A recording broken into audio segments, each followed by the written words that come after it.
that sympathize with the Cuban regime and have for a very long time.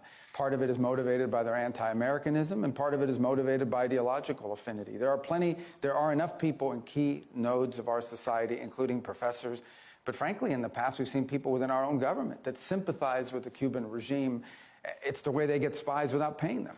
But it doesn't mean we can ignore this threat. Put aside for a moment my history, the fact that I'm Cuban American, the fact that I grew up in Miami. This is 90 miles from our shores. A failed state 90 miles from our shores that happens to be aligned with adversaries to the United States is a national security threat to our country. I want to move quickly to Venezuela. The interim government and opposition leaders there are taking steps towards a possible future with democratic elections.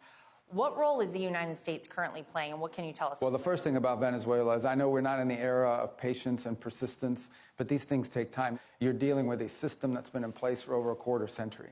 So those are deep roots that you have to deal with. It's also a country that faces a lot of problems. I mean, a lot of economic problems, not to mention now they've had an earthquake. So that's why we've always talked about phase one, where our priority was stabilization. We didn't want the country devolving into civil war, mass migration, civil unrest, and so forth. Step two is a recovery phase, which I think we're into. Obviously, the earthquake adds complexity to it. You've got to have a functioning economy.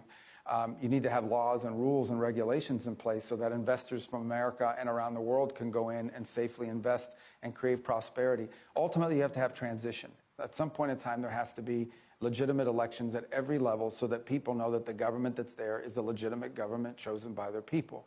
Step one towards that is the national reconciliation. This is the people that have been divided politically for a very long time against each other. And you're going to have to look at models like what you saw happen in Eastern Europe after the fall of the Soviet Union. And I think the role the U.S. government can continue to play is as a facilitator of all of this. You've been outspoken for many years about the threat from China. President Xi, of course, is going to come visit here in Washington, D.C. in September. You've had to sit across the table, though, from China's foreign minister. You've had to, negotiate and talk on America's behalf. How have you found in this role negotiating with Beijing? On the one hand, all the things that China wants to become the most powerful country in the world, and they want to do so at our expense. Obviously, we are Americans. We're not going to allow that to happen. At the same time, they are the two most powerful economies in the world, probably the two most powerful militaries in the world, although ours is further along than theirs, but nonetheless.